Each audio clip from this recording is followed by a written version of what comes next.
Hey guys, tonight we step straight into the final hours of a war that burned Europe for 3 decades. And you're standing right in the middle of the city everyone suddenly wants. Prague, July 1648. You're on the ramparts above the Vltava River, the sky still tinted with the last bruised colours of sunset. Cannons rumble somewhere beyond the tree line, carrying a smell of hot iron and burnt powder that clings to the air like a warning. Soldiers shift uneasily beside you. Bohemians, Germans, mercenaries, even students from the university, each gripping weapons that feel heavier than they did yesterday. And as the river glints below, quiet for now, you feel a cold truth land in your chest. The city you're standing in is one of the richest in Europe, and you probably won't survive the night. Before we dive deeper into this siege, tap the like button so the story reaches more night owls who love late-night history drama. And since you're here for the fall of Prague, 1648, tell me in the comments where you're watching from and what time it is there. You're about to witness the last battle of the 30 Years' War, right from the walls themselves. Okay, settle in, keep your breath steady and don't lean too far over the parapet. The Swedes out there aren't patient men. And as the torches flicker across Prague's rooftops and the bells toll uncertainly in the distance, we drift right into the moment everything begins. You feel the tension first in the way officers move. Quick steps, low voices, clipped orders. Word spreads along the rampart. Sweden is coming not for territory, but for treasure. And that treasure is sitting right inside Prague's walls. The imperial collections of Rudolf II, the famed Habsburg jewels, paintings, scientific instruments, manuscripts, relics, and art so precious it's whispered about across courts in Paris, Rome, and Stockholm. Sweden, rich in courage, poor in money, wants it badly. Their generals have chosen Prague not simply as a final blow, but as a final prize. For decades, the 30 Years' War has drained every side, armies starving, kingdoms bankrupt, mercenaries switching loyalties like cards in a game. But through it all, Prague remained a jewel. A little worn, yes, shaken by earlier battles, but still magnificent. Its cathedral towers proud, its castle glinting above the city, its monasteries filled with gold and centuries of learning. That's why Swedish scouts have been prowling around for weeks. Rumour says Queen Christina covets the late Emperor Rudolph's art collection, astronomical globes, alchemical manuscripts, rare paintings, and curiosities worth entire kingdoms. Some generals whisper that the war might end any day with peace talks rumbling in Westphalia. So if Sweden wants Prague's treasure, they must act now, before the ink dries. You look westward into the deepening dusk where Swedish campfires flicker like a second line of stars. A cold breeze carries faint voices, the clink of armour, the thud of men moving into formation. They aren't hiding anymore. They don't need to. Prague is wealthy. Prague is underdefended. Prague is divided. And Sweden intends to strike before dawn. You tighten your grip on the cold stone wall as an officer passes, muttering, "They're not here to negotiate. They're here to strip the city." A student soldier beside you, barely 18, nods grimly. They want Rudolph's collections. They'll burn half the city just to get inside the castle. You swallow hard as the bells begin to ring across the old town. Not in alarm, yet, but in preparation. Carriages rattle along the cobbles as nobles send valuables deeper into fortified towers. Priests carry relics into hidden vaults. Guards run rope lines across narrow lanes. People barricade doors with anything heavy they can drag. The city is bracing, the Swedes are gathering, and you're perched on the edge of history, watching the final spark of a war that has already killed millions. Down by the river, the Swedes light more lanterns. Along the walls, defenders check powder horns. Crossbows mix with muskets, medieval armour beside modern breastplates, a mismatched army for a mismatched war. Behind you, the castle silhouette looms, cold, dark, filled with treasures so vast the Swedes dream of it like a dragon's hoard. And then, a trumpet call splits the night. The Swedish advance begins. You brace yourself against the cool stone of the rampart as Prague stirs like a wounded animal, startled, alert, and painfully aware that no help is coming tonight. Word races through the winding medieval streets faster than any messenger.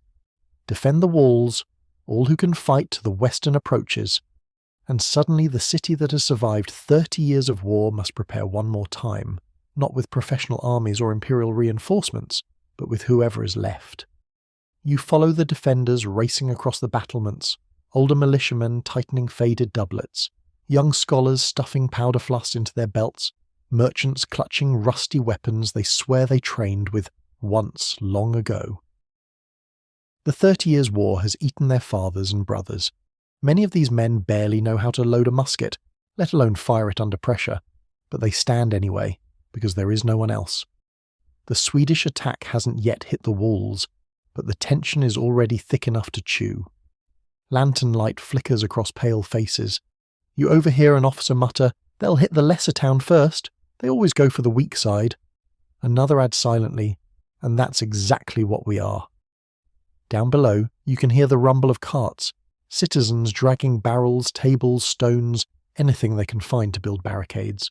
Wives hand out water, children carry bandages, priests move through the crowds muttering, hurried blessings, one hand clutching a crucifix, the other trembling.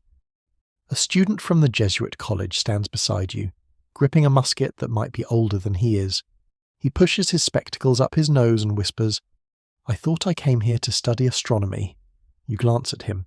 "Tonight you'll study survival," he gives a brittle laugh. "Not part of the curriculum."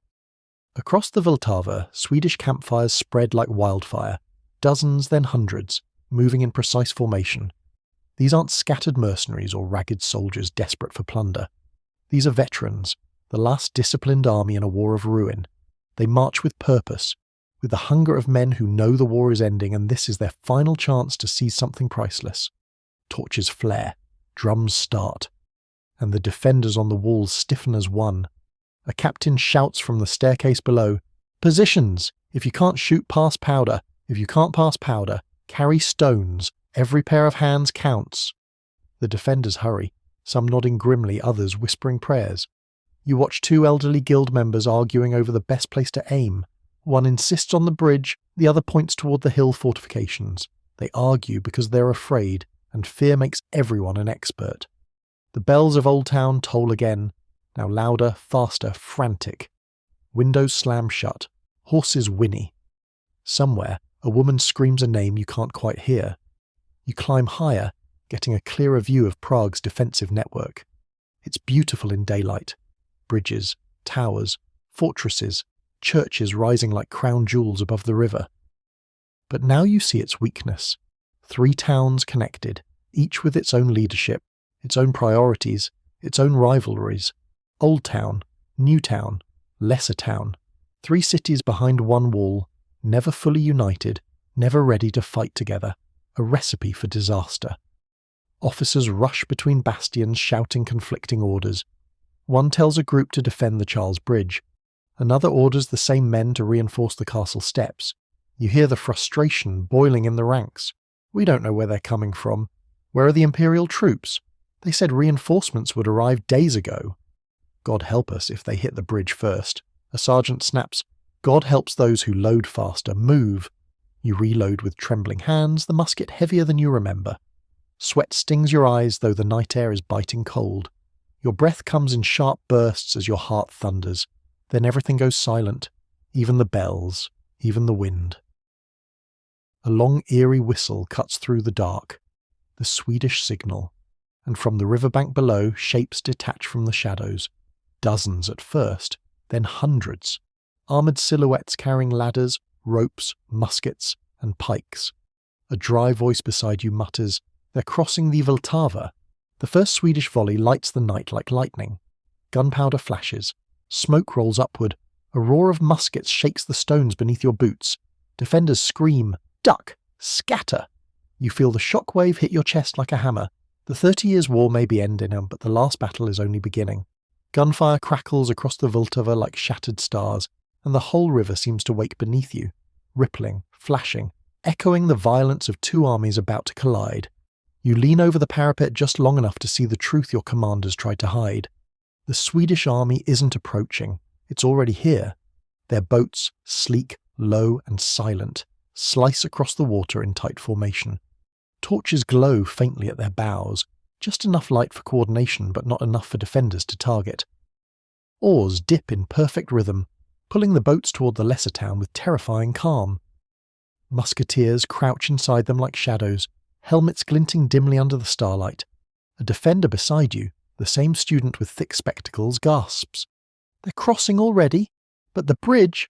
They're not using the bridge, you say. Your stomach drops. They're going around it. The student swallows hard. Then God help the lesser town. Because once the Swedes land there, they'll be directly under Prague Castle, close enough to strike at its gates before dawn. The treasure troves, the imperial regalia, the famed Kunstkammer collections, all of it will be within their reach. A captain races along the wall shouting, "Signals! Light the towers! Archers to the river! Muskets ready!" A dozen defenders scramble to obey, but they're too slow. The Swedes reach the shore before a single arrow is loosed. Boots splash in the shallows, ladders thud onto wet stone. Officers bark commands in clipped Swedish, the words rolling across the water like drumbeats. "Skinder! Framåt! Ta muren! Hurry! Forward! Take the wall!" You hear the confidence in their voices. This isn't desperation. This isn't a gamble. This is a final, carefully calculated strike. The 30 Years' War is ending, and the Swedes want Prague in their ledger before the ink dries. The first Swedish muskets fire upward. You feel the bullets hiss past. Stone chips explode near your cheek. A defender screams and tumbles from the parapet. You duck, heart hammering in your throat. Smoke rises from Swedish positions along the riverbank as they spread out, forming firing lines with brutal discipline. Their officers raise lanterns signalling forward units. Scores of infantry rush into position, planting stakes and preparing to scale the lesser town's outer defences. The Bohemian militias below you, farmers, merchants, students, and ageing veterans, struggle to respond. Half of them aren't sure where to stand. The other half aren't sure which commander to obey. One officer shouts, "To the breach," while another cries, "Hold the stairs." Then a third insists, "Reinforce the bridge." They're not incompetent, they're overwhelmed, and utterly uncoordinated. A Jesuit student rushes past with a musket almost as long as he's tall. "We need men at the river," he yells to anyone listening. "They're landing everywhere." His voice breaks with fear and youth. Gunfire erupts again, brighter and closer. You blink through the smoke. Swedish grenadiers advance with firepots glowing like tiny suns in their hands. They hurl them upward, and the night explodes. A gout of flame churns against the parapet. The blast sends shards of brick spraying like daggers. A militiaman collapses beside you, his shoulder torn open. Another stumbles backward, clutching his ear, blood streaming between his fingers. The Swedes aren't just crossing the Vltava, they're carving a foothold.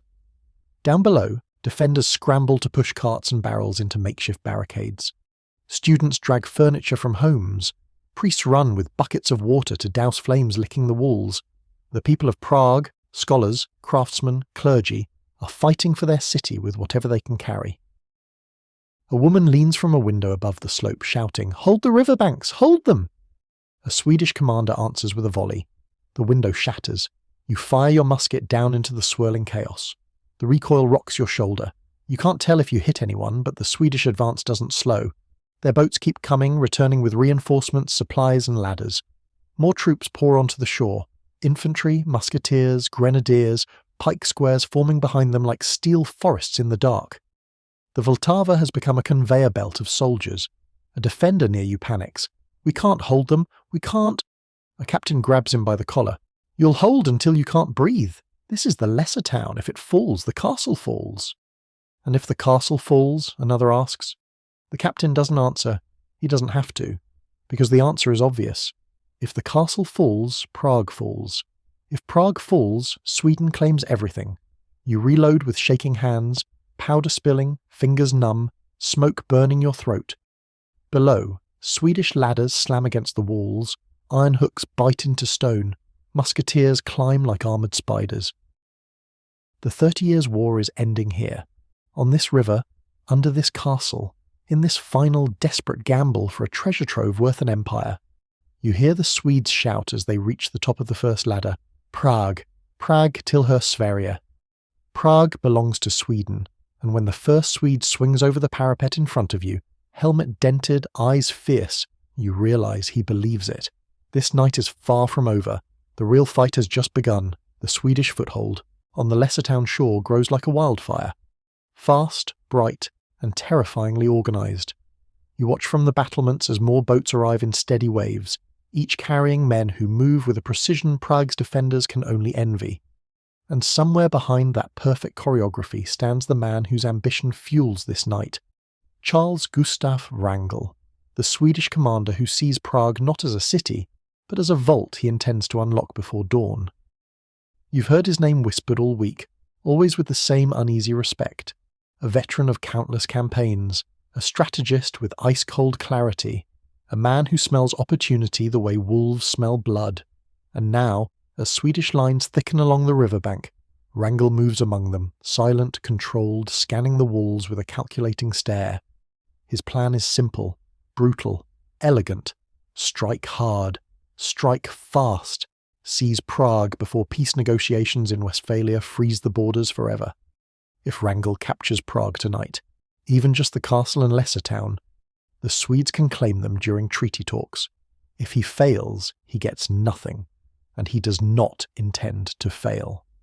Below you, Swedish officers gather around a lantern-lit map. Wrangel's voice carries upward with clipped, decisive authority. Take the lesser town, push to the castle, ignore Old Town and New Town. The treasure and the archives are in Hradčany. We don't need the entire city. We need the heart. It's a scalpel blow, not a sledgehammer strike. He intends to amputate Prague's most valuable district before the defenders understand what's happening. A Jesuit student beside you whispers, "They aren't here to negotiate. They want the Emperor's collections." You nod grimly. Everyone knows Rudolf the Key's legendary troves, alchemical texts, rare manuscripts, ancient relics, exotic animals preserved in jars, scientific instruments worth entire estates. The Swedish crown has been bleeding money for years. A prize like Prague Castle can fund a kingdom. Wrangel knows this. Prague knows this. And the defenders feel the weight of it in their bones. As Swedish troops advance, Wrangel sends fast-marching regiments toward the slopes leading up to the castle. Musketeers open fire in disciplined volleys, forcing defenders back from exposed walls. Cannons begin to rumble. Small field pieces ferried across the river in earlier trips. They pound the parapets with frightening accuracy. Chunks of masonry rain down beside you. A defender screams as stone shrapnel tears through his leg. Another drops his musket and stumbles away, eyes wild with fear. Then the first real sign of Wrangel's intention hits the battlefield. Scaling ladders. Dozens of them, carried by men who know exactly where they're going. Wrangel strides behind them, pointing with his gauntlet toward weak spots the Swedes scouted days earlier, sections of wall repaired hastily, gates held by militia instead of trained soldiers, places where the slope offers attackers slight cover. A captain near you shouts, "They're going for the castle. Hold them back. Hold." His command is drowned out by cannon fire. Wrangel's artillery slams a section of wall so hard it feels like the earth jumps beneath your boots.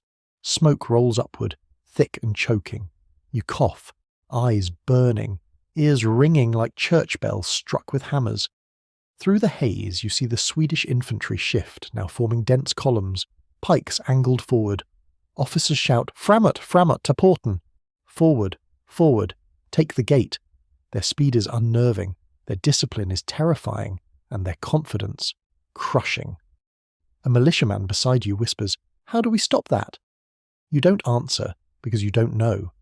The defenders scramble to reform lines, but confusion reigns. Orders conflict.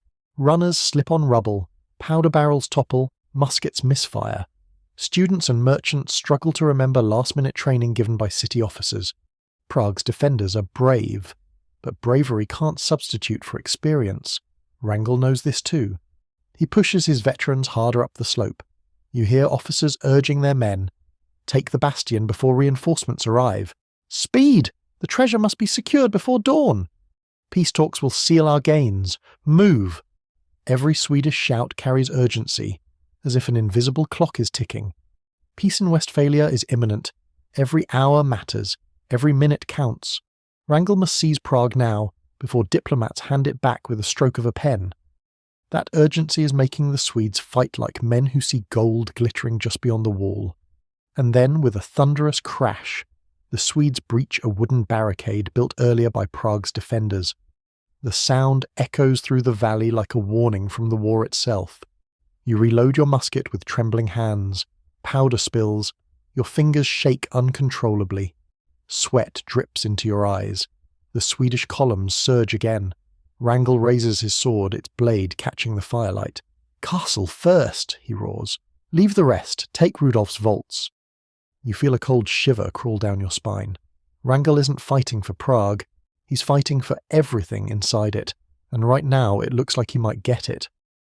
Smoke rolls across the rooftops like low-hanging storm clouds as Prague's defenders scramble to form a coherent line. But the truth hits you the moment you descend from the ramparts into the narrow streets below. Prague is not one city tonight. It is 3 cities arguing inside the same walls. Old Town, New Town, Lesser Town, each with its own council, its own captains, its own priorities, and all 3 now shouting contradictory orders into the chaos. You rush down a winding stone stairway, boots slipping on, scattered rubble. The air below is thick with gunpowder and the frantic overlapping voices of commanders trying to impose control they never really had. In Old Town Square, officers huddle around a makeshift map table lit by sputtering candles. You catch fragments of their argument, "We must reinforce the Charles Bridge." "No, the castle. If the Swedes take it, the war is finished. Newtown's walls are exposed, they'll flank us. Lesser Town is collapsing. Without them we have no western line." A bearded artillery captain slams his fist onto the table. "Pick one. We can't defend all 3. But no one picks, no one agrees, and time is shredding Prague's unity faster than any Swedish cannon. You push through the crowd and climb another staircase toward Old Town walls. As you emerge, you're greeted by a scene that feels surreal. Old Town guards reinforcing barricades, New Town soldiers ignoring them entirely, and Lesser Town officers shouting for help across the river, help that simply isn't coming. A harried lieutenant grabs your arm. "Can you shoot?" "Enough," you say. "Good. Old Town holds this wall." He thrusts a powder horn into your hands. Lesser Town must fend for itself. You don't say what you're thinking. Lesser Town won't last an hour without help. Behind you, a young clerk gasps. "But the castle is in Lesser Town." A captain cuts him off. "Castle lords ordered the gates shut. They'll fight on their own." A terrible realization spreads through the ranks. Prague's defences are functioning like separate islands, each preparing to fight alone, each assuming the others will hold, and each quietly doubting it. You hear more shouts from below. Old Town won't send men across the bridge. Newtown militia refuses to move without the council's seal. The castle garrison says they answer only to imperial command. The 30 Years' War didn't just scar the land. It trained everyone to expect betrayal, hesitation, and political games. Even now, even tonight, even with the Swedes climbing the walls, you return to the parapet and look westward. The Swedish lines advance like a tide. The defenders, like scattered branches in a river, caught, spinning, colliding, never forming a solid dam. A Jesuit student rushes up the stairs out of breath, spectacles fogged. Lesser Town is begging for reinforcements. They say Swedish grenadiers are already in the monastery gardens. An Old Town officer snaps back. Old Town won't leave its walls. If we weaken now, the Swedes will storm the bridge. Another officer from Newtown steps forward, face flushed. "Our council ordered us to guard the powder stores. We cannot leave our posts." The Jesuit student throws up his hands. "You'll let them take the castle?" the Old Town officer mutters. "If the castle opens its gates to us, maybe we'll help. But they won't. They never do." Politics. Old grudges. Fear disguised as pride. And below that, the constant drumbeat of Swedish muskets closing in. You shift your gaze to the right, where Newtown's walls stretch along the river.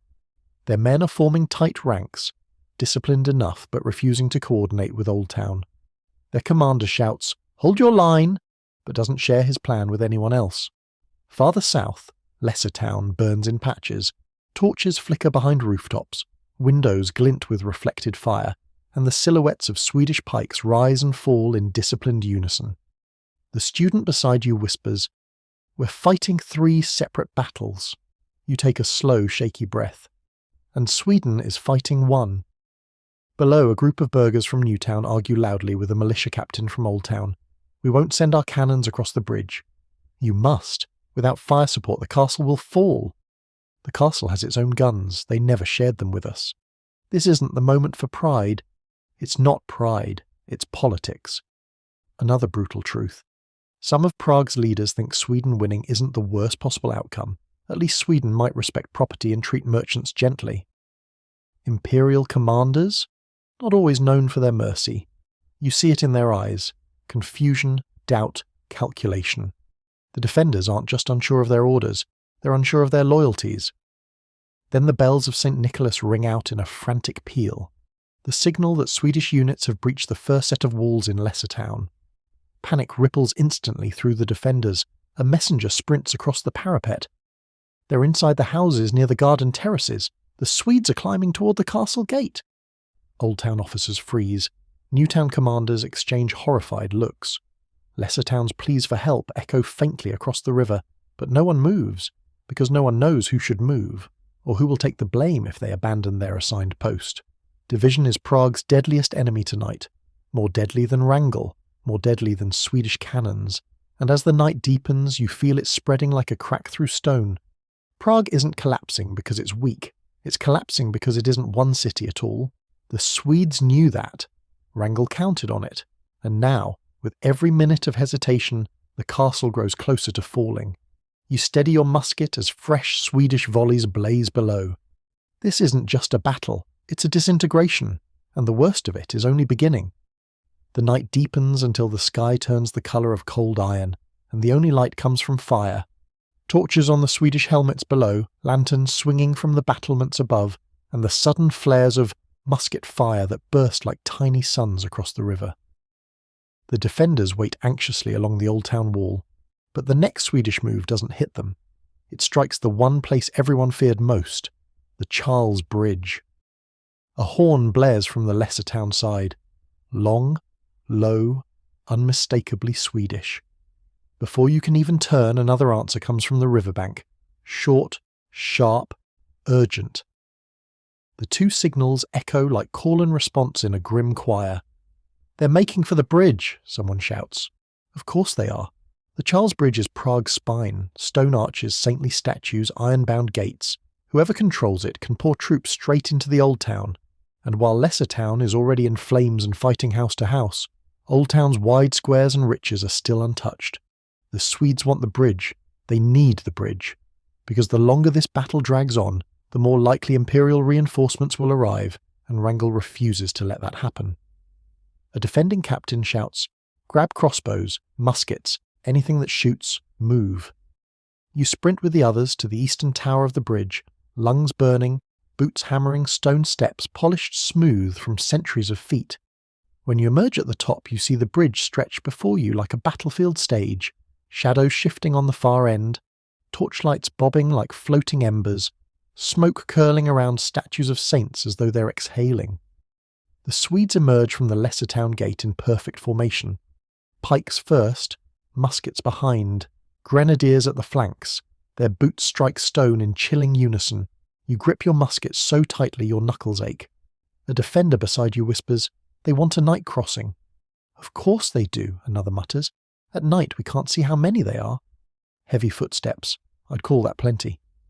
The Swedes halt at the middle of the bridge, as if posing for a painter who has a morbid sense of timing. A Swedish officer raises his lantern, and the light glints off the spikes of the bridge barricades. They're intact, but old. You helped build them earlier, and even you're not sure they'll hold. Then comes the reinforcements you didn't expect. Students, dozens of them. Jesuit, Lutheran, Calvinist. It doesn't matter tonight. Young men with ink still under their fingernails carry muskets, halberds, even old Hussite flails hauled from forgotten storerooms. Some stumble under the weight, some look like they might faint. But they stand there anyway, crowding the tower top until there's barely room to breathe. One Jesuit student, spectacles fogged, whispers, "Don't worry, we studied the science of ballistics."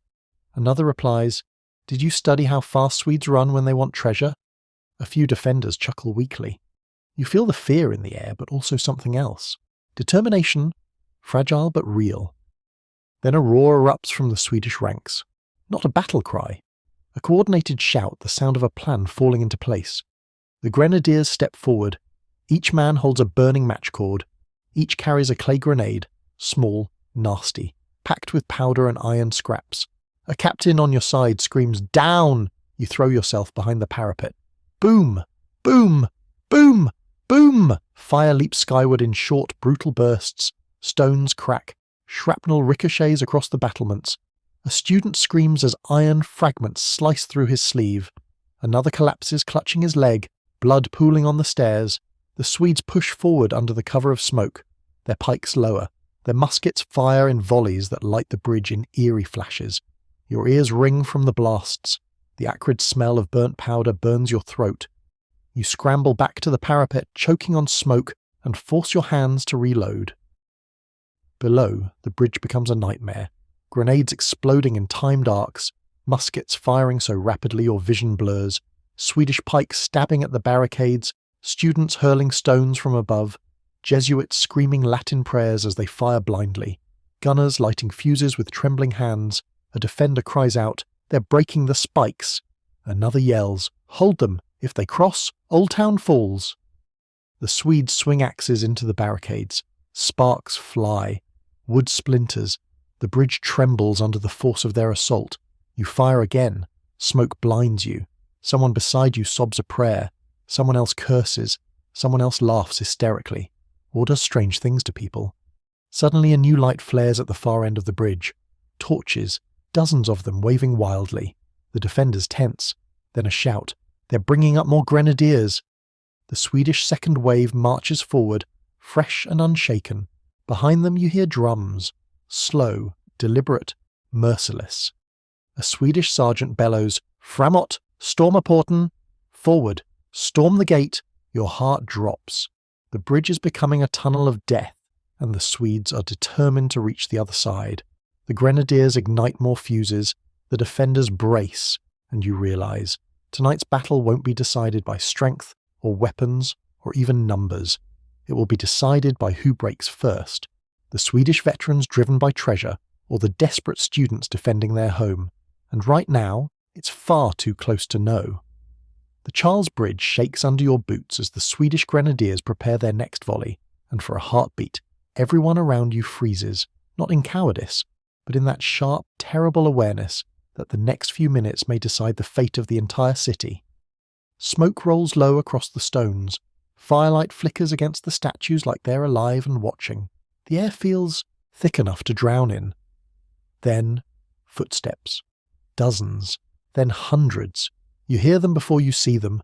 Boots pounding cobblestones, shouting echoing through the old town streets. A defender near you spins around and gasps, "Students, more of them." And it's true. They come not in columns but in waves. Young men with black academic robes flapping behind them. Rosaries swinging from belts. Books still tucked under arms because they ran straight from lecture halls when the bells rang. The Jesuit college empties its dormitories. The Carolinum sends its brightest scholars. Even apprentices from the printing houses join them, clutching weapons improvised in panic. Some carry muskets, some carry halberds, some carry nothing but burning determination, and a kitchen knife tucked into a boot. A student captain, barely older than the rest, climbs the tower stairs and shouts, "To the parapets! Form lines of 2! Match the muskets to those who can shoot, everyone else loads." You blink at him. A student, taking command. A gruff militia sergeant beside you snorts. "Boy, you ever fought before?" The student adjusts his spectacles. "Only in debates." "Great," the sergeant mutters. "We're saved by philosophy." But the student doesn't flinch. He's calm, focused, determined. You've seen commanders crumble faster. The students split into teams, loaders, runners, shooters. They move with surprising cohesion, the kind that comes from long nights of study and drill. One Jesuit hands out spare cartridges like they're sweets. Another mutters Latin phrases that you're pretty sure are prayers, but could also be insults hurled at the Swedes. A pale, lanky student bumps your shoulder as he takes position beside you. Hello, I'm generally a mathematics student," you nod. "And how does that help us?" He lifts his musket with a shaky grin. "I can calculate the angle of descent of their grenades."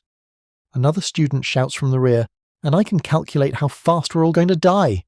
Laughter breaks out. Wild, hysterical, almost joyful. Because humour is the only shield you have left. And then, boom, boom, boom! Swedish grenades burst along the parapet again, spraying fire and shrapnel.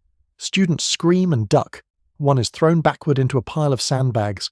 Another clutches his arm, blood pouring through his fingers. But instead of scattering, the students roar back. Not like soldiers, like university rivals at a tournament. For St. Clement, for the Carolinum, for St. Ignatius, for Prague. Their voices echo through the night like thunder bouncing off stone. The Swedish grenadiers freeze for a moment, startled. No one told them Prague's students would fight like zealots. You and the others fire into the advancing Swedes. Smoke erupts, muskets flash, students reload. Frantically, another volley erupts. The bridge becomes a battlefield of academia versus professional soldiers. You see a theology student stand atop a parapet, coat torn, face streaked with soot, shouting, "Throw everything! Stones, bricks, ink pots, everything!" Someone actually hurls an ink pot. It explodes on a Swedish helmet like a splash of midnight. Another defender, a barber surgeon, grabs a sack of gravel and flings it over the wall. It rains down in gritty little stings that make several Swedes curse and shield their faces. The grenadiers push forward anyway. Their discipline is unbroken. Their torches glow. Their boots hammer the stones like war drums. Framåt, bort med hindren, till porten. Forward. Clear the barricades. Take the gate. You feel your throat tighten. If the Swedes break through the old town gate, the city will fall within hours. Castle or no castle. A Jesuit student beside you fumbles with a heavy musket, muttering, "Lord, guide my hand, or at least steady it." He fires. The recoil sends him flying backward. The ball whistles past the Swedish line and miraculously strikes a grenadier square in the chest. The Jesuit blinks, dazed. Did I do that? "Shut up and reload," someone yells.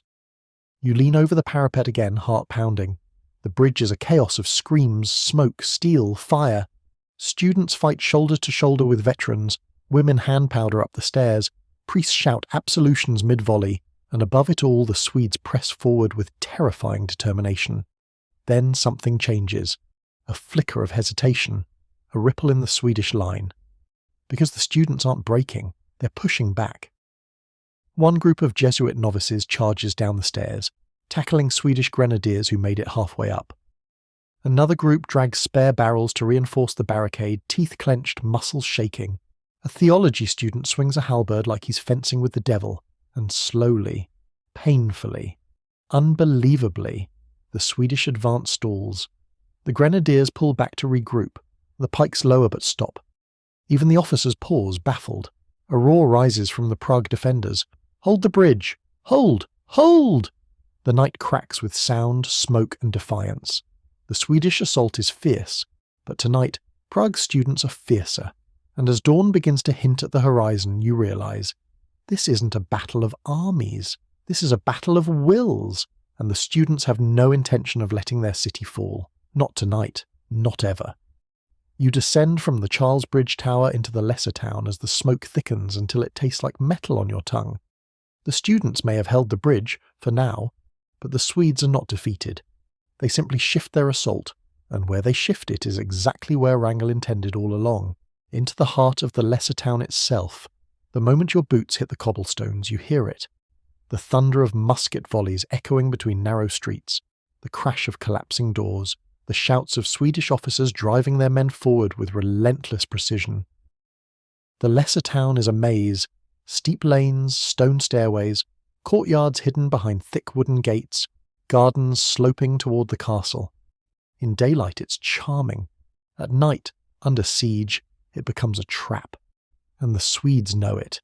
You move toward the district's centre, keeping close to walls to avoid sniper fire from rooftops.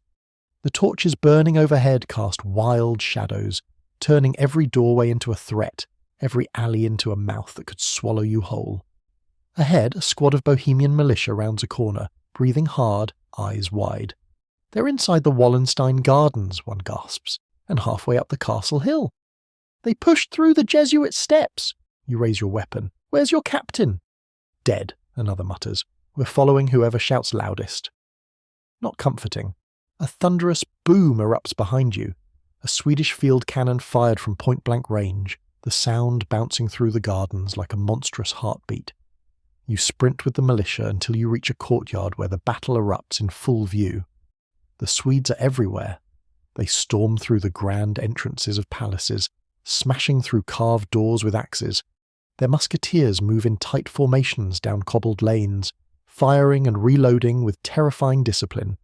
Grenadiers scale garden walls, tossing firepots into upper windows, pikes thrust from the shadows, boots stomp through flower beds where noble families once strolled peacefully. And above it all looms Prague Castle. The crown jewel Wrangel intends to tear from the Empire's head. A militia captain, face streaked with soot, grabs you. "We hold them here. The castle gate is up the stairs.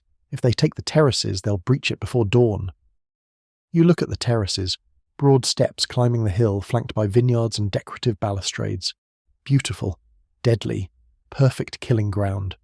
The Swedes move like water, flowing around obstacles, slipping through side paths, using the terrain with frightening intuition.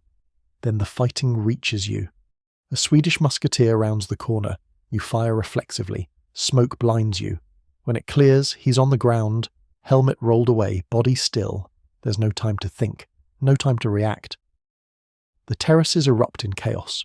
You and the militia rush up the steps. Students join you, panting, gripping weapons already slick with perspiration.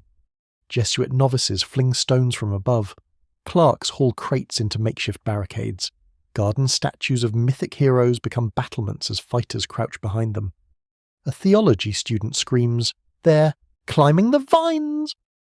You look down and see Swedish soldiers scaling the hillside like mountaineers, hands finding holds on stone terraces, boots digging into vines, helmets bobbing as they climb. One Swede reaches the top. A student swings a shovel. The Swede topples backward, disappearing into the dark. Another takes his place instantly, and another and another. The Swedes advance like ants toward honey, tireless, focused. A grenade explodes near a balustrade, showering the terrace in debris. You duck behind a stone urn, coughing through the dust. A Jesuit drags you to your feet. "No dying yet. We need every man." You stumble after him as the defenders pull back to the next level. The palace gardens become a war zone.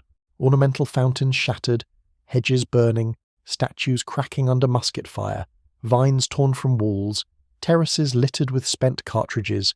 The Swedes push upward step by step. A militia sergeant roars, "Hold the second terrace! If they take it, the castle gate is lost." But the second terrace is barely defensible. Low walls, open ground, poor cover. Swedish muskets fire upward, bullets cracking into stone. Defenders crouch low, firing wildly downward. A student beside you yells, "They're flanking left!" He's right. Swedish officers send another unit around through a narrow alley hidden behind a row of fruit trees. They emerge on the defenders' flank, catching them off guard. Chaos erupts, militia scatter, students retreat. You fire blindly toward shadows. Screams echo against stone. Then you hear it. The Swedish chant. Slow, rhythmic, inevitable. Framåt, framåt, framåt. Forward, forward, forward. The terrace falls. Defenders race toward the castle gate. The last line of protection between the Swedes and everything Prague holds dear. Breathless, you look back and see the lesser town swallowed in fire and smoke. Swedes climbing from every angle. Defenders fighting in pockets. Civilians fleeing into cellars. A Jesuit novice grabs your sleeve. "The castle gate! Hurry!" You follow him toward the final ramp, lungs burning, boots slipping on loose gravel, and then you see it. The massive castle gate looming above, its iron-bound doors shut, guards bracing beams against it, officers shouting for reinforcements, while Swedish troops surge up the hill toward you like a rising tide of steel. The castle is all that stands between Prague and total collapse. You grip your musket. This is where the night becomes a siege within a siege, and where the battle for Prague reaches its breaking point. You reach the castle gate, gasping, ribs aching, lungs clawing for air as Prague's last line of defence heaves under the weight of collapsing streets below. The ramp leading up to the gate is a funnel of chaos, militia racing uphill, students stumbling after them, priests shouting, prayers, servants dragging wounded men by their arms, and the distant thunder of Swedish boots closing in like an approaching storm. The gate itself, massive, iron-banded, centuries old, shudders with every desperate shove from the guards trying to reinforce it. Heavy beams slam into place, chains rattle, bar locks drop with metallic finality. An officer, face sweaty, beard singed, barks at a group of defenders. Positions, muskets to the parapets, pike wall in front, move! A dozen men shove into formation with trembling hands. Students scatter across the battlements above, loading muskets as fast as shaking fingers allow. You squeeze into a gap in the pike line, grip your weapon, and jab the butt into the earth to steady yourself. Below, flickering torches reveal the slope leading into the lesser town, now a swirling, howling battlefield lit by fire and moonlight. The Swedes push upward with terrifying unity, their line tightening as terrain narrows.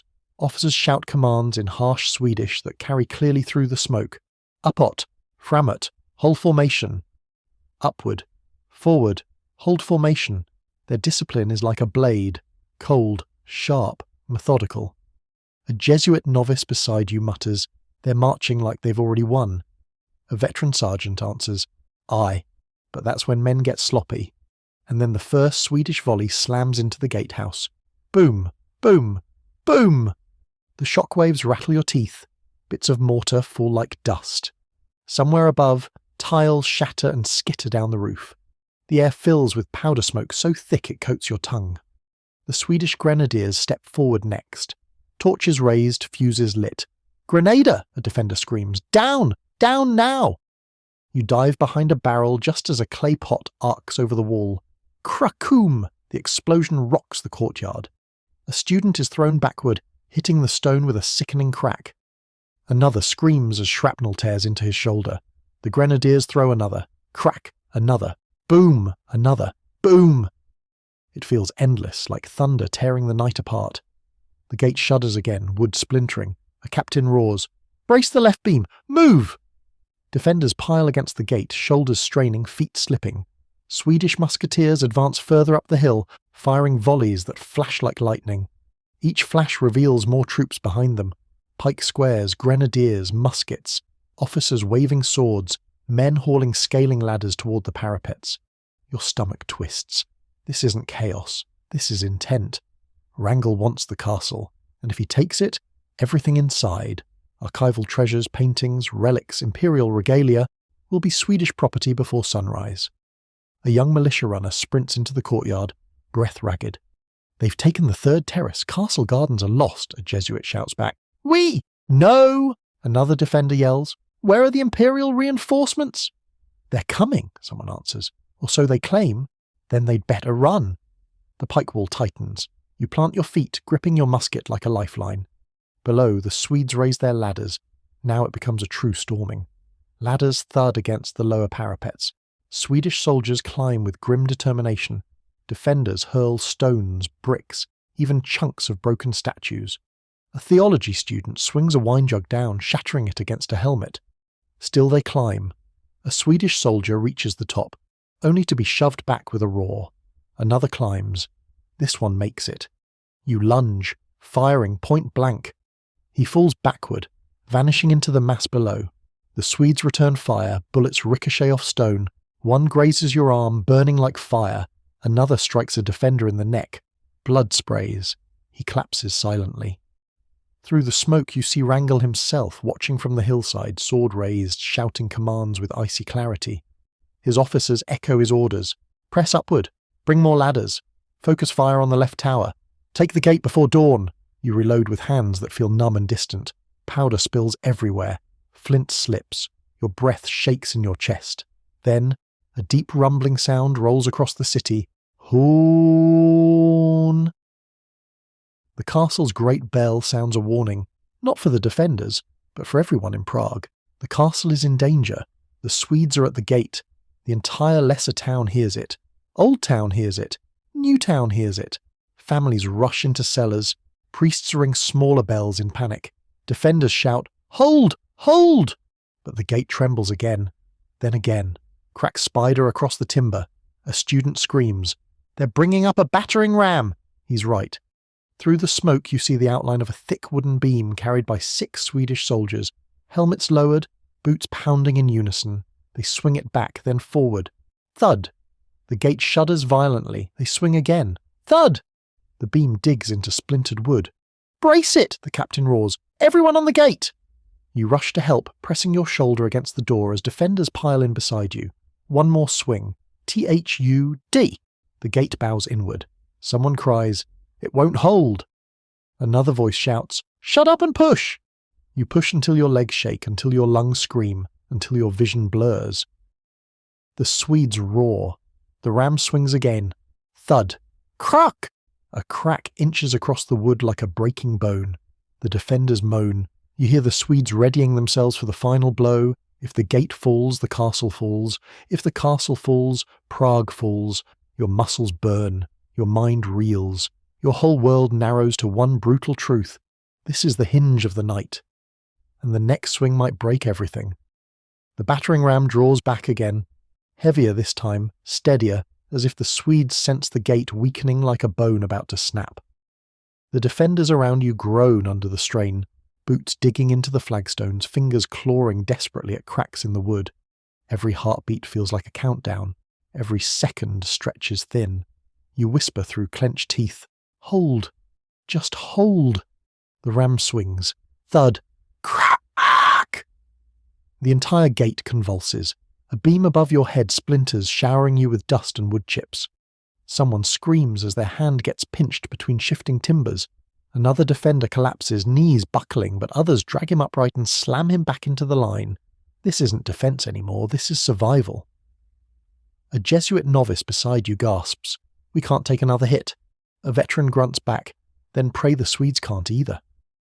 But Wrangel's men have no intention of stopping. Outside the gate, the Swedish chant grows louder. Rhythmic, brutal, a drumbeat of determination. Framåt, framåt, slow porten, slow porten. Forward, smash the gate, smash the gate. The ram pulls back for the killing blow. But before it swings, something changes. The noise outside shifts, tiny at first, like a ripple through grass, then swelling into a murmur, then into a confused shout. "Herr! Herr! Fenster! Nein! Höger! Backa! Backa!" You hear officers barking orders, but not toward the gate. The Swedes are turning? A defender near the parapet squints down. They're repositioning. Why? It takes only a heartbeat to understand. They're pulling the ram back, to protect it. From what? A moment later, you hear it. The distant thunder of hoofbeats, dozens, then more. A runner bursts into the courtyard from a side stairway, gasping, "Imperial reinforcements! Cavalry! They're approaching from the east!" The defenders erupt in a ragged cheer, exhausted but wild. But you don't cheer. Not yet. Not until you see it. You rush up the nearest rampart staircase and push onto the upper wall. The sight steals your breath. Across the dark horizon, beyond the flames and smoke, beyond the broken terraces and ruined gardens, you see torches, hundreds, moving fast. Imperial banners snap in the night wind. Cavalry formations thunder along the ridge, their armour glinting faintly. Infantry marches behind them in tight, deliberate lines. A student beside you screams, "Back up! We have backup!" Another sobs with relief, almost collapsing. But the Swedes react instantly. Below, Wrangel wheels his horse, shouting sharp commands. Swedish musketeers pivot to face the new threat. Grenadiers pull back up the slope. Officers scream, "Skidda ram, tillbaka, tillbaka." Protect the ram. Fall back, fall back. They aren't retreating far, just enough to reform their lines and build a defensive front against the approaching Imperial force. A captain grabs your shoulder. "Down from the parapet, don't get shot by either side." You obey, ducking just as a burst of Swedish musket fire rips across the wall. But now the defenders have a chance, just a sliver, just enough. In the courtyard, a young militia officer rallies his men. "They're turning away from the gate. Now, we hit them now." But the captain shouts back, "Hold! We don't leave the gate until we know the Imperials can break through." The argument erupts immediately. We must strike while they're off balance. If we abandon the gate, they'll rush it again. But they're exposed. Hold the line! Hold! The old divisions flare again. Old Town officers yelling over castle garrison officers, militia leaders contradicting Jesuit captains. Nobody agrees, everyone argues, and still the thunder of approaching reinforcements grows louder. You glance up the ramp. More defenders pour toward the battlements. Students reload muskets with frantic energy. Priests haul barrels of arrows and powder. Women carry water buckets for the wounded. Old men sharpen pikes with shaking hands. Hope returns, but hope is dangerous, because Wrangel didn't survive 30 years of war by panicking. He shifts his tactics instantly. You see it unfold in chilling clarity. Swedish muskets pivot to rake the ridge where reinforcements approach. Pike blocks reform in tight squares. Artillery crews drag small cannons into new positions.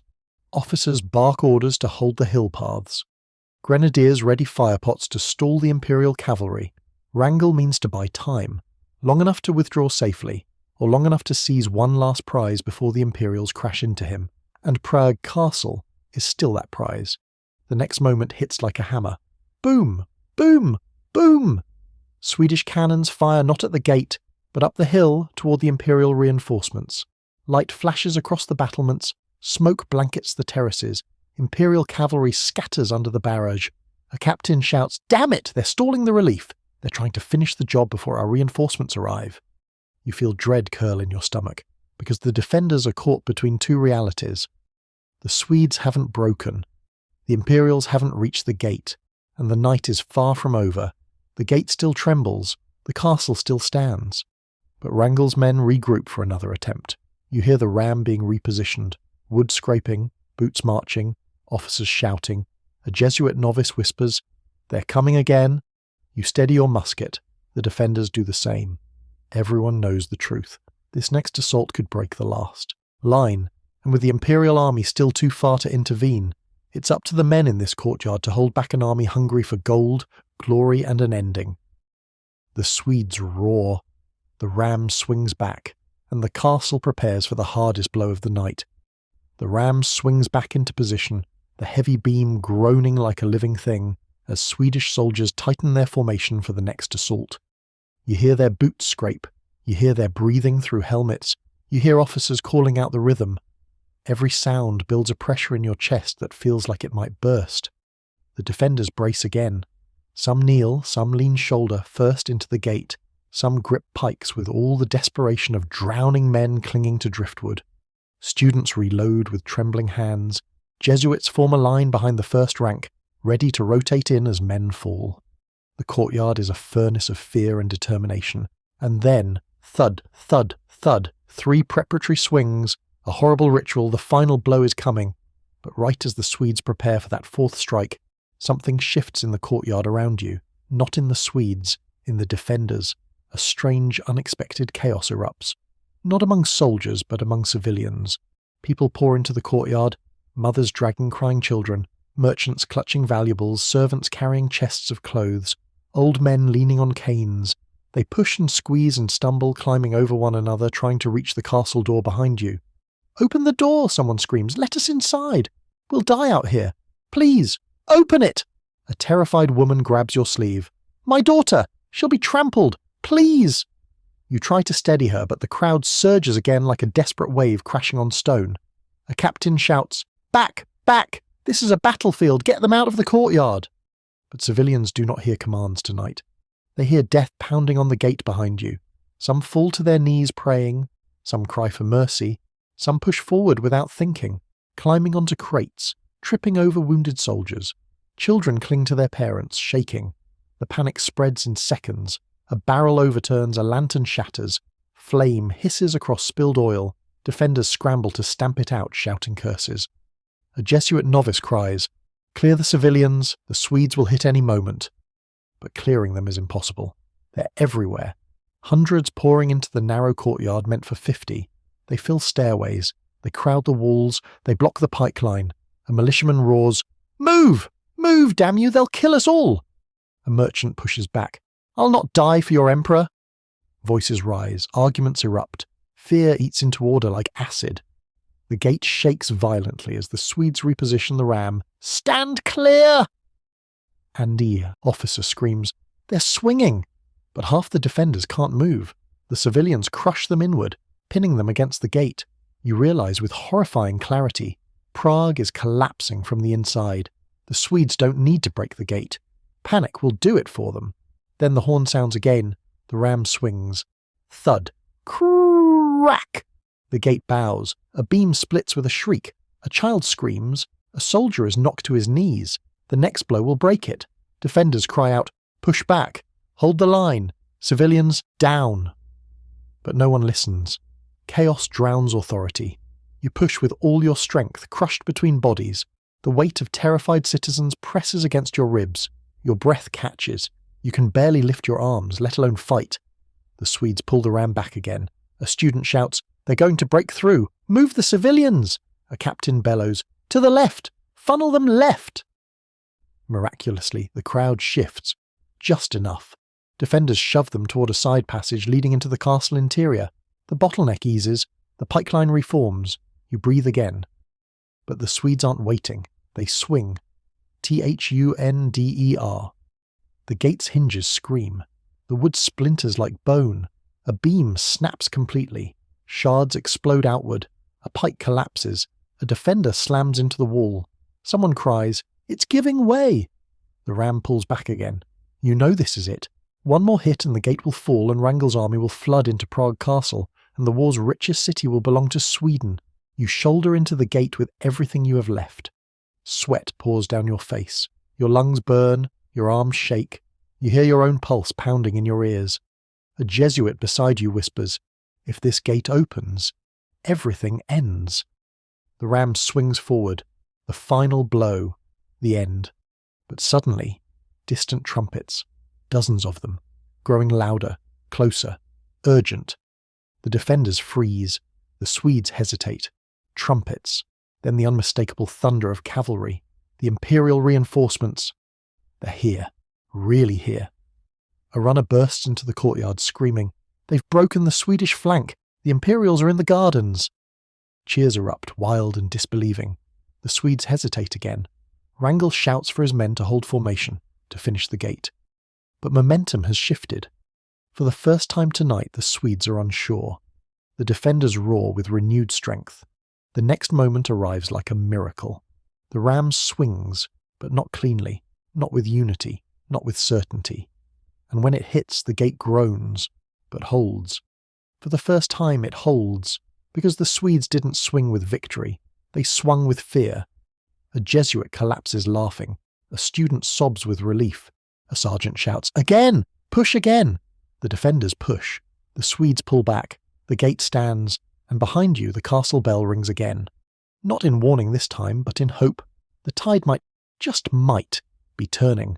The courtyard erupts, not with order, not with discipline, but with a raw animal surge of hope.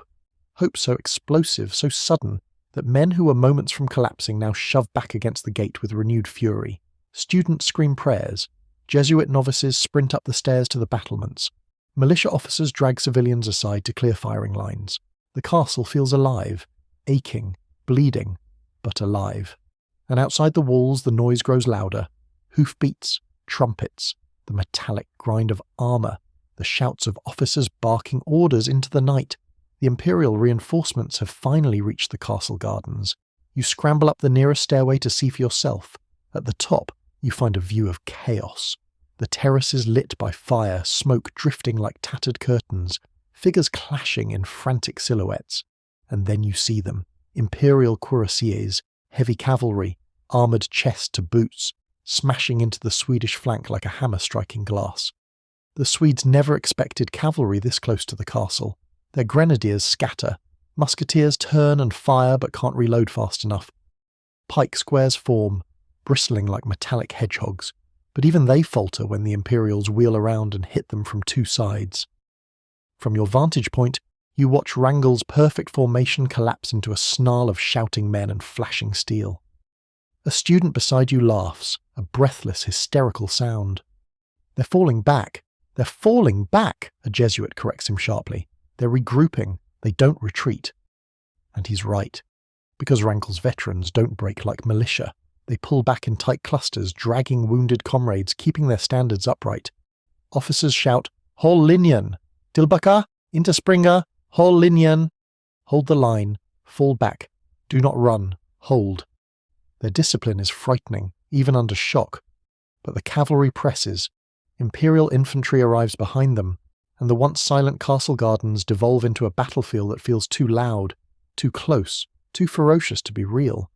You descend from the battlements and race back toward the courtyard, where officers are reorganizing the defenders. Spread the muskets along the wall, crossbows to the parapets. Students, reload for the militia. Jesuits, tend the wounded first, fight second. You reach the pike wall again just as another group of civilians tries to push through, panic rising anew. A militia sergeant stops them cold. No more fleeing, the castle holds, you stay behind the defenders. Some protest, some weep, a few sink to their knees in prayer.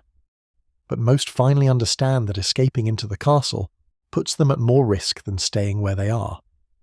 Above you, students fire down at the retreating Swedes, not a steady volley, but a frantic burst of shots. The smoke hangs thick in the courtyard, swirling in currents stirred by the panicked movement of bodies. Your musket is half loaded when a Jesuit novice skids beside you, thrusting a powder horn into your hands. Here, take it. Reload faster. You do. Your hands move on instinct. Your mind is still 2 terraces away, watching Imperial cavalry tear through Swedish ranks. A defender on the parapet shouts, "They're pulling the ram away!" The courtyard erupts in cheers again, though this time more controlled. Exhausted cheers, bruised cheers, the cheers of men who haven't tasted hope in hours. Someone laughs wildly, someone else cries, someone kisses a cross, but you look carefully downward, and your blood chills. The Swedes are pulling the ram away, yes, but not in retreat. They're forming a new line farther down the slope, a tighter line, a cleaner line, a line that's turning deliberately to face both the castle and the Imperial reinforcements. "Wrangle's not done," you whisper. A student hears you. "What do you mean?" "He's buying time. He's waiting for something." "What?" You scan the darkness below, the smoke, the shifting torches, the movement of troops. Then you spot them. A cluster of Swedish musketeers dragging small field guns into position, grenadiers snapping open crates, sappers carrying tools, axes, hammers, bags of powder. Your stomach twists. "He's preparing a fallback position," you say softly. "A defensive line. He's not trying to break the gate now." A Jesuit hisses. "Then what is he doing?" You swallow. He's preparing to withdraw, but with spoils. The student blinks in confusion. "What spoils? They never got inside." "Not here," you say. "Not the castle." You point toward the lower slope. The lesser town. Its palaces, its churches, its homes, its vaults. And the reality hits like a musket butt to the ribs. Wrangle knows the castle is now too costly to take. The reinforcements changed everything. But the lesser town, wealthy, beautiful, lightly defended, is still wide open. You hear it then. The distant crack of doors being smashed in, women screaming from lower streets, furniture crashing, windows shattering. A hell you hadn't had time to consider is already unfolding. The defenders hear it too. "They're looting the palaces. Protect the citizens. They're burning houses. We have to go down." A panic of duty rises now. The desperate need to protect those still trapped below. But the captain of the castle guards blocks the narrow staircase with his halberd. No one leaves. The castle must hold. A student protests, but they're slaughtering people down there. A priest shouts, "Our duty is to the living." The captain yells back, "Your duty is to the city. If the castle falls, all are lost." You step back as defenders shout over each other. The moral dilemma cutting deeper than any blade. Do you save the people below, or protect the castle above? Old Town hears the screams, New Town hears the screams, but neither can reach the lesser town without crossing Swedish lines. You clench your musket. The reinforcements have arrived, but too late to stop the worst.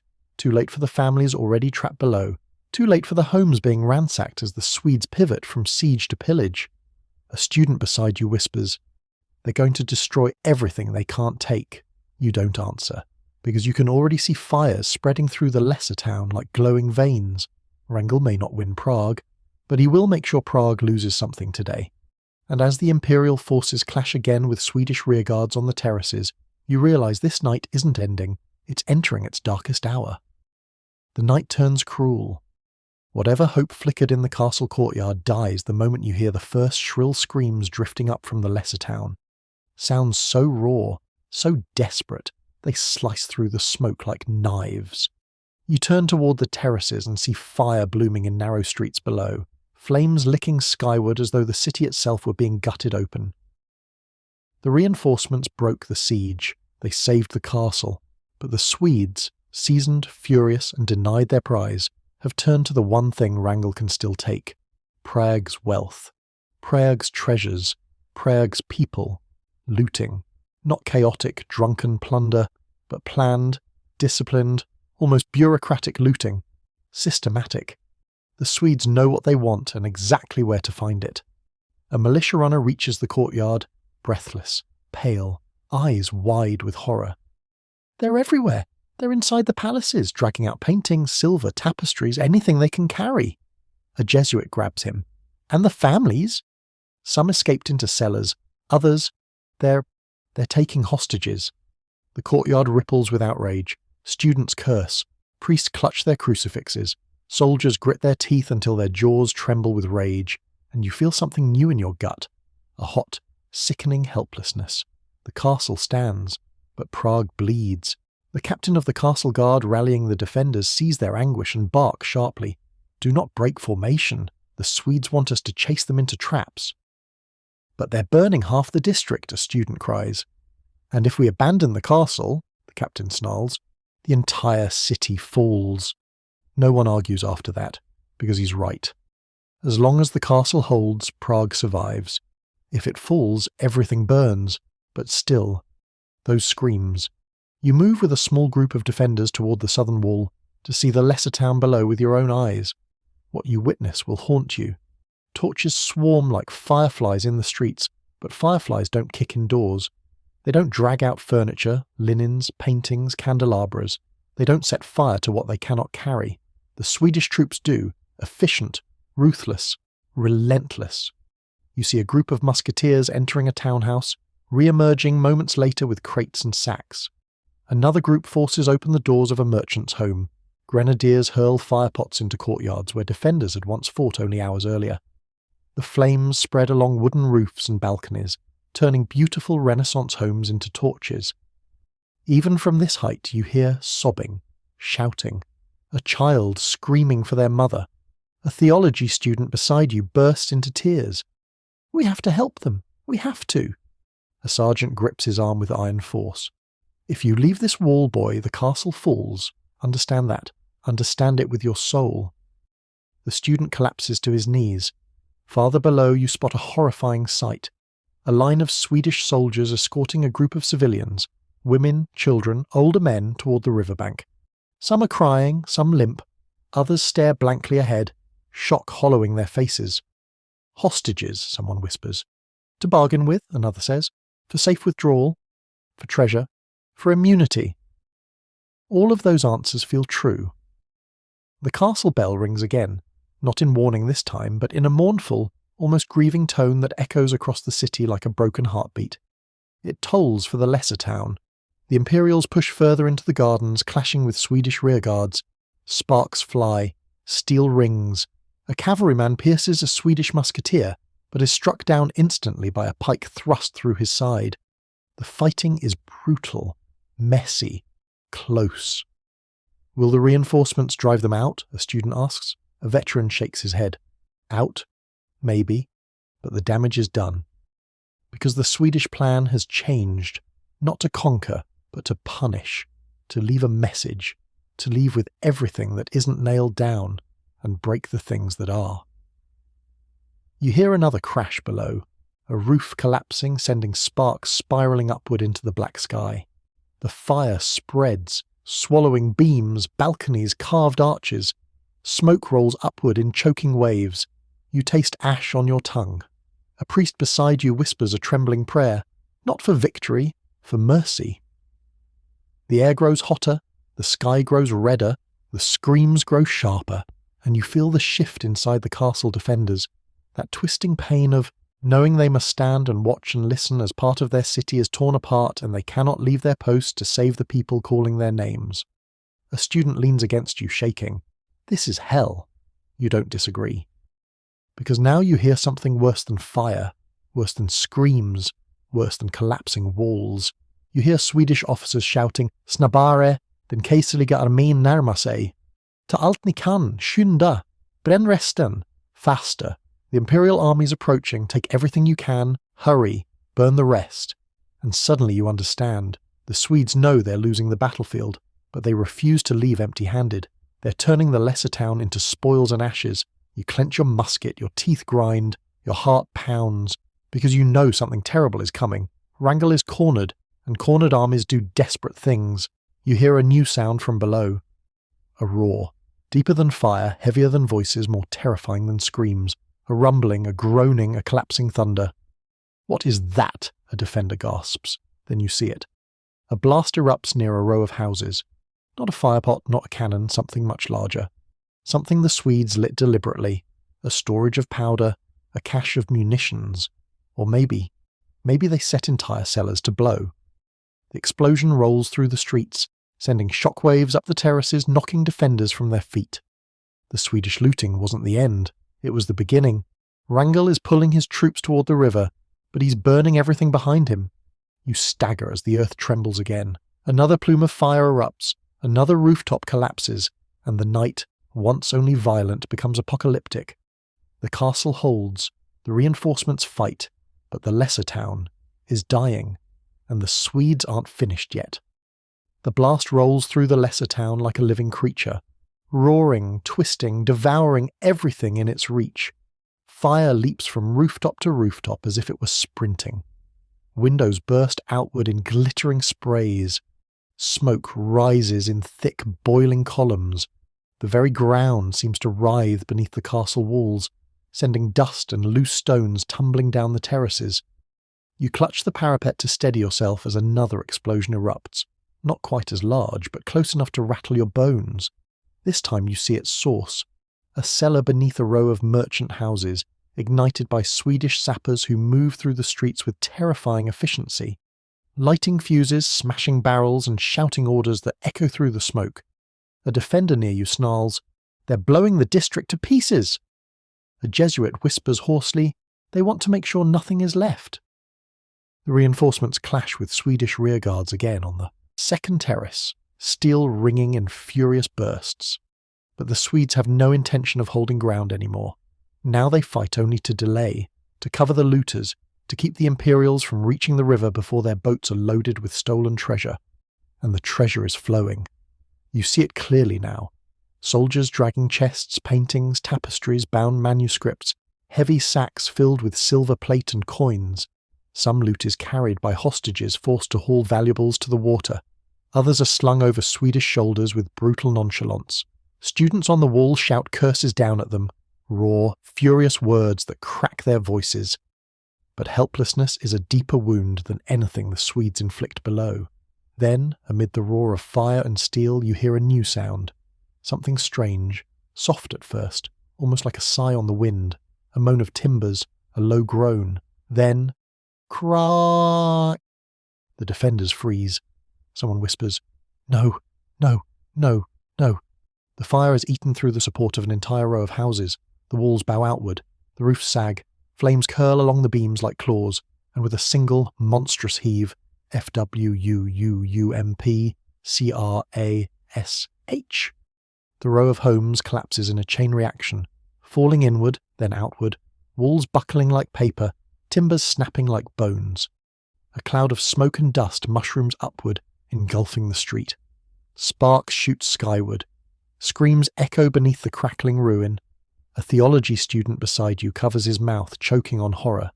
"People were still inside," a veteran answers with a heavy, haunted voice, "and more will be before this is done." For a moment, the Swedes themselves pause. Even looters can be stunned by the destruction they unleash. But only for a moment. Then an officer near the river shouts, "Hurtig, Lastbatana, Bren Reston." Quickly, load the boats, burn the rest. The looting intensifies. A palace door crashes open. Men emerge carrying gilded chairs, rolled carpets, chests of jewellery. Another house erupts in flame behind them, thrown torches lighting paths of destruction. You hear a child scream from somewhere behind a courtyard gate. Another voice, older, trembling, pleads in broken German for mercy. But the Swedes move on, focused only on their orders. Down on the hillside, Imperial cuirassiers push forward again, shoving Swedish musketeers downslope. One rider knocks a grenadier sprawling with a single brutal blow of his gauntlet. Another cavalryman slashes at a looter carrying a crate of silver, but a Swedish pike thrust catches him in the thigh, dragging him from his saddle. The reinforcements are brave, they are strong, they are too few, and the lesser town is too far gone. The captain of the castle guard shouts from behind you. They're withdrawing toward the river. Hold fast, they're running. The defenders cheer, but you don't. Because you see the truth from the walls. They aren't running. They're departing on schedule, on Wrangle's schedule. Loot secured, district burning, hostages taken, Imperials slowed, castle denied. This isn't a rout. It's an organised exit, a calculated insult, a strategic wound, a message across Europe. If Sweden cannot keep Prague, Prague will not keep its wealth. The looters pour toward the waterline, shoving civilians aside, hauling their plunder to waiting boats. A dozen boats are already loaded. More approach from across the river. You can see soldiers pushing off, oars biting into the Vltava, cargo piled high. The river glitters red, from fire, from torches, from hell writ across the water. A Jesuit beside you clenches his fists. God forgive them, a student mutters bitterly. God won't forget tonight. Behind you, the castle walls rumble again as the reinforcements begin firing down at the retreating Swedes. Shots hit the water, others strike boats. One vessel loses a rower and spins helplessly in the current. But most of the boats get through, because Wrangle planned for this. He always planned for this. A final explosion rocks the far side of the district. One last cellar torched, one last blaze rising like a tower of flame. You grip the parapet, shaking, watching the lesser town collapse into itself. A cathedral's roof blazing, a square filled with fire, streets glowing like molten veins. A defender beside you whispers the truth none of you want to say. We won the castle and lost everything else. You stare into the flames. The night is almost over, but the nightmare isn't. Because now comes the moment that will determine whether Prague rises from these ashes, or whether the Swedes turn this withdrawal into the final ruin of the city. Wrangle has one more move left, and you can see it forming on the river. The lesser town burns like a dying sun, collapsing, hissing, roaring, begging for mercy it will not receive. But on the river, you see something far worse than fire. Swedish boats gathering in formation, not fleeing chaotically, not scrambling in panic, but aligning into neat rows, adjusting spacing, turning their bows with synchronized precision. A withdrawal, disciplined, calculated, and protected. Wrangle is not escaping. He is ending the night on his own terms. You press against the parapet, heart pounding, watching the Swedish rearguards fall back step by step.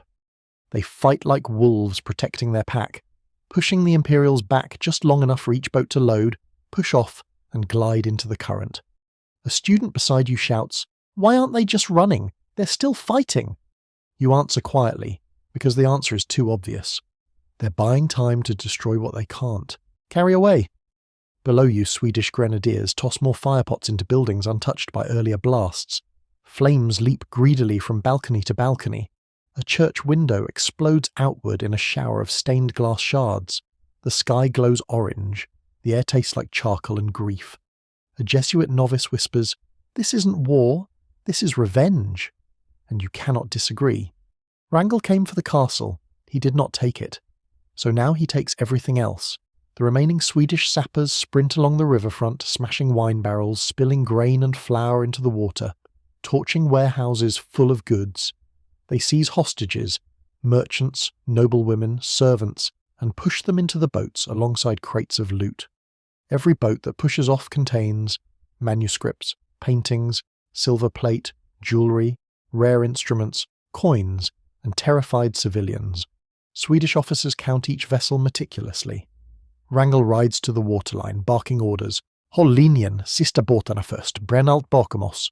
Hold the line, last boats first, burn everything behind us." You watch with clenched teeth.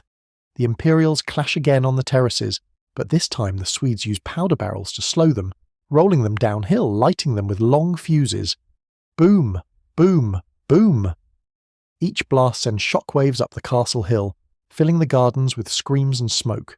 The Imperials are brave, but every explosion throws them back, every blast protects another Swedish boat. A defender to your left grips the stone until his nails break. They're getting away. They're really getting away. A veteran grits his teeth. They'll leave a graveyard behind them. And then you see it, the final Swedish trick. A group of sappers rushes toward the Charles Bridge, not to cross it, but to damage it. They smash supports, ignite tar-soaked ropes, and roll barrels of burning pitch against its arches. "No!" a student screams. "The bridge!"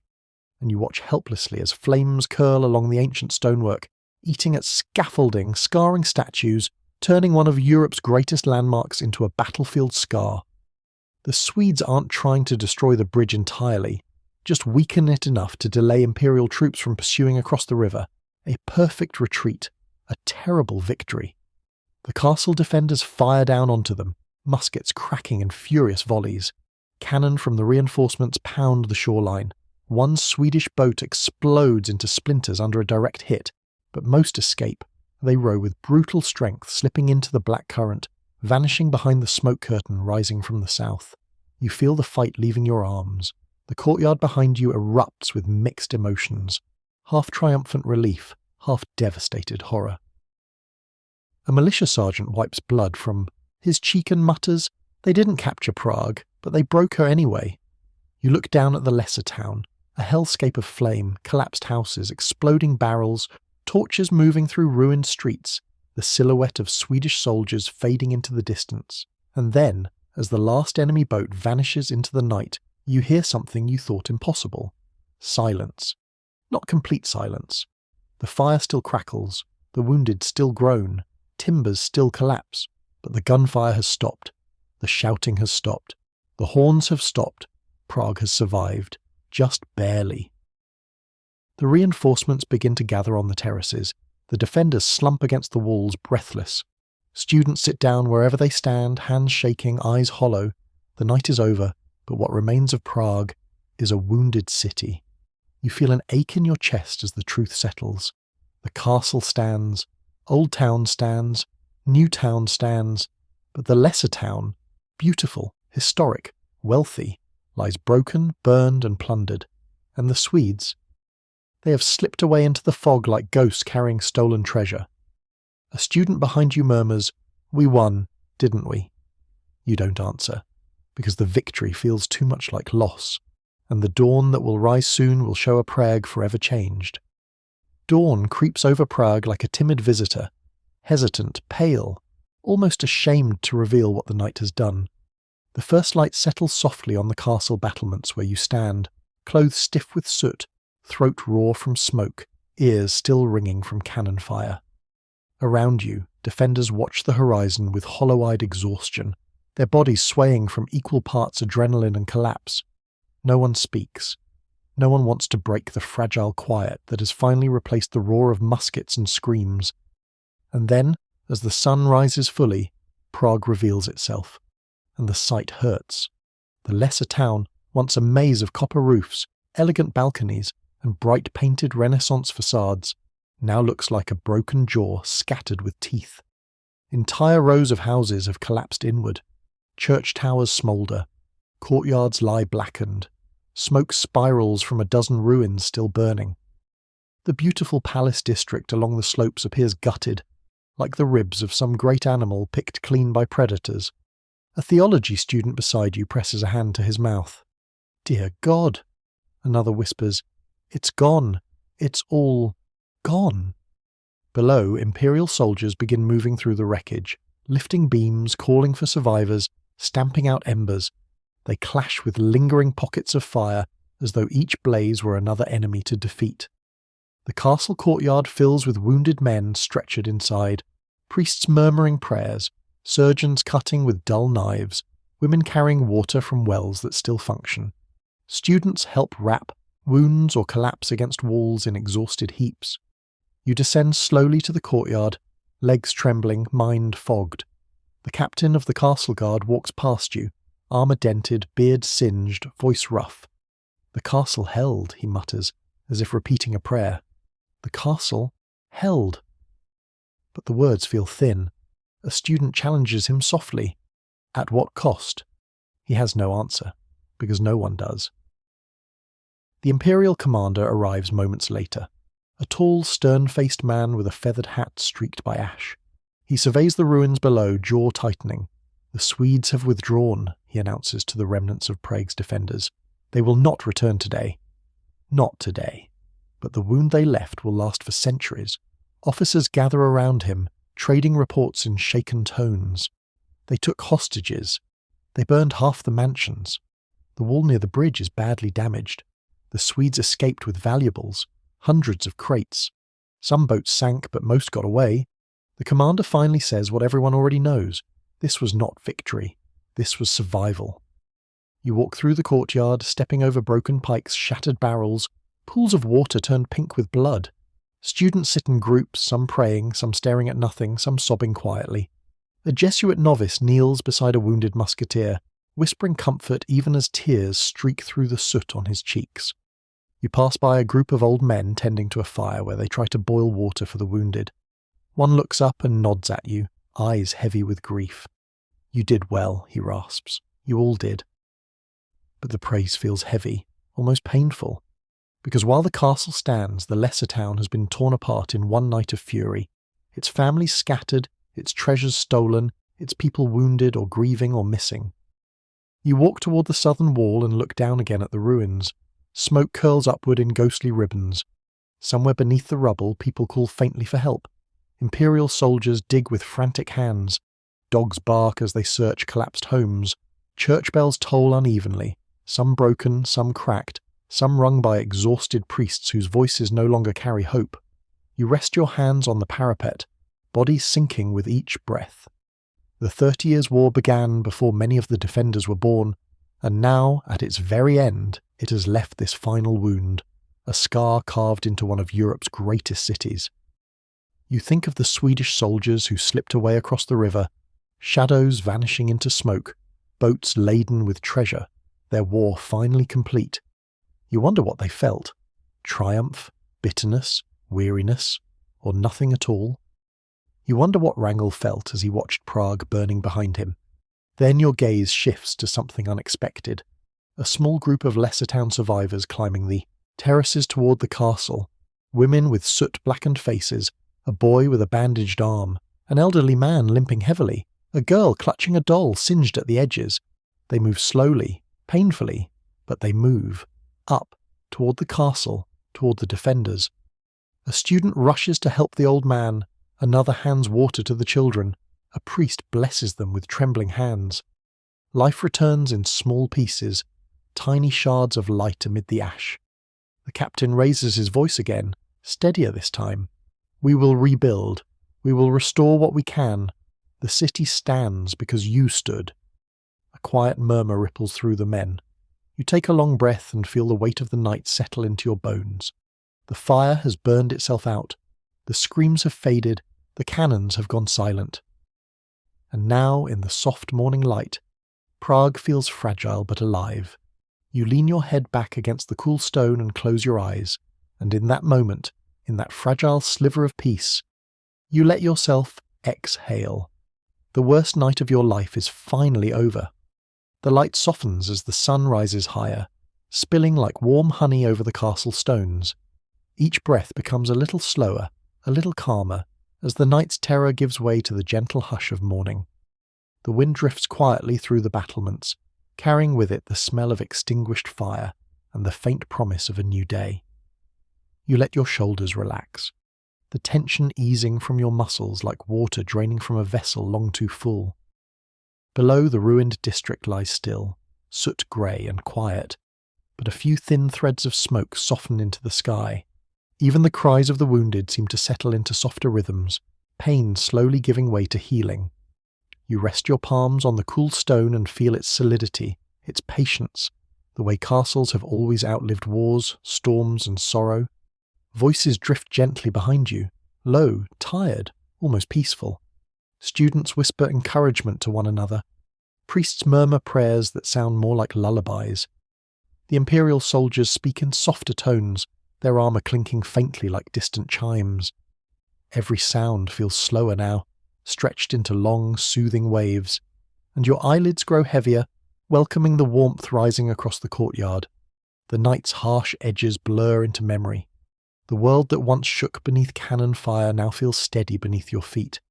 The fires have dimmed. The screams have vanished. What remains is only the quiet, the breath, the slow return of peace. You let the calm settle. You let the light guide you forward, and you let the long, deep exhale carry you gently into rest. Good night, sweet dreams.